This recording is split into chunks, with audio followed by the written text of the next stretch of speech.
This sail starts on the mainland of Greece, and it's my final third sail to Skiathos. The wind has been forecasted for more of a northerly type of wind, but since I'm in the bay here, the wind is actually almost southerly. And I think the reason for that is because of the way that the wind is curving around the land, that it's coming from the north and then curving around and then coming back up from the south. With that in mind, my sail plan is more or less to tack out of this bay and then tack my way east until I get to a point in which the wind is northerly enough that I can then sail east to Skiathos, ideally on a beam reach. Alright, here we go.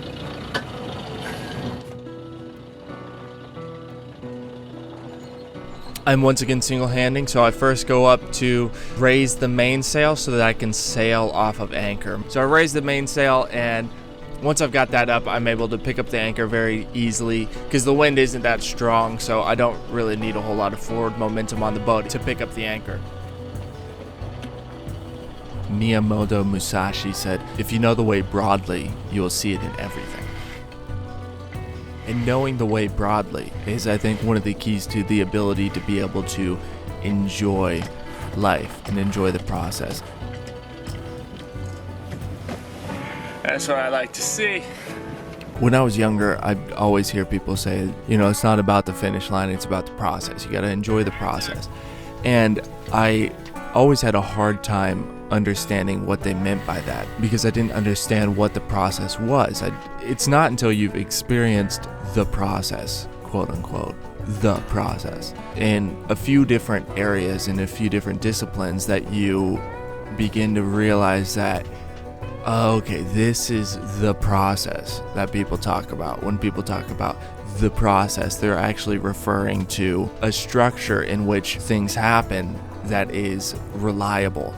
I've talked about success and failure before, about how I think that failure in its true sense is very rare, that most of the times what people deem as failure is actually just an obstacle in their way, and what it is it's a failure of perspective, because if you have the right perspective, then you end up seeing it as an obstacle, not as the finite end. The wind is behaving so far like I thought it would, so that means it's wrapping around this part of the, I guess this is the mainland here. That means further out there it's going to be more northeasterly rather than here it was almost southerly. But success, on the other hand, is a very vague idea. I think the word is thrown around very frequently without thought, like many different words. What does it mean to be successful? What is success? You can see by my tacks that the wind is doing pretty much exactly what I was wanting. Over here on the left, on starboard tack, I was able to sail north-northeast, north, and then now I'm going north-northwest. And the same thing is happening with the port tacks, where I'm slowly being able to point more east. So I'm going to go up here a little bit further, and then as I cross this little channel here, it should be coming straight from the north through there, and then I can get up to that little anchor sign on the right. That's the idea, at least. The thing about success is if you don't have a goal, you can't be successful. Same thing with failure. If you don't specify what it is you're trying to achieve, where it is you're trying to go, then you don't ever know if you succeeded or failed, because there was never a determined path. There was never a set plan, and there was never an active attempt. As humans who are alive and autonomous in the world, what we are doing is navigating through space-time. We are navigating through space-time, we're navigating through the social institutions, we are navigating through social life and social dynamics, personal lives and public lives and career paths and educational goals, and we're nested inside of many different universes and different geographies, so to speak. Because of that, our whole world is based around navigation of some sort. Sailing, in its most practical form is navigation, and I think that it makes for very nice analogies. No way. No. God damn it.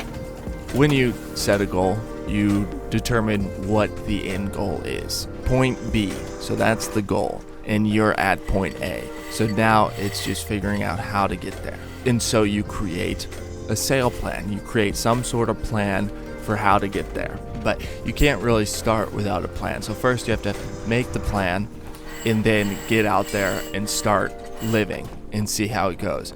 And once you're out there, then you make adjustments on the fly. Depending on what area of your life it is that you're setting the goal, will depend on how accurate your plan is to actual reality. For example, I'm becoming more and more experienced with sailing. My sail plans are becoming more accurate each time that I make one. You can really see it now. We're almost going east. Almost going due east. So it's possible that as we cross this little passage, that the wind will be going this way, southwest, and then south, and then southeast. It's possible that I could do that, and if that's the case, then I could do a nice little arc right up into that bay. It's getting a little bit chilly.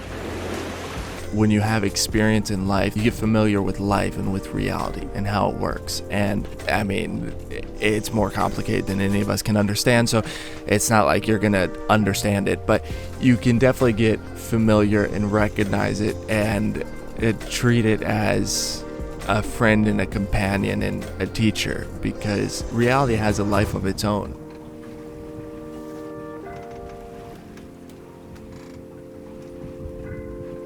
Since it has a life of its own, you can approach it as a living being. You can play with it, you can dance with it, and you can work with it, and it'll work with you, but you have to respect it as a living being and respect it as what it is, and know that, you know, if you approach it correctly, then it will work with you and it will work for you and it will help you. But if you approach it incorrectly, then everything's gonna be more difficult, because you're working against forces that are much greater than you are.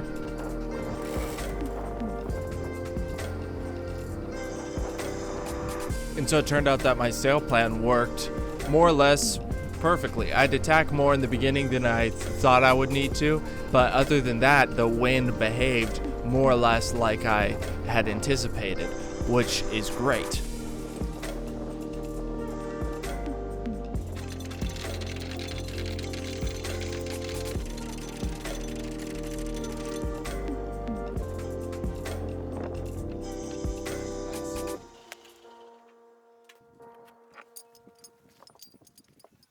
I hope you enjoyed this video. If you did, consider subscribing, and if you really love what I'm putting out here on this channel, then consider becoming a patron. Big love. Have a great week.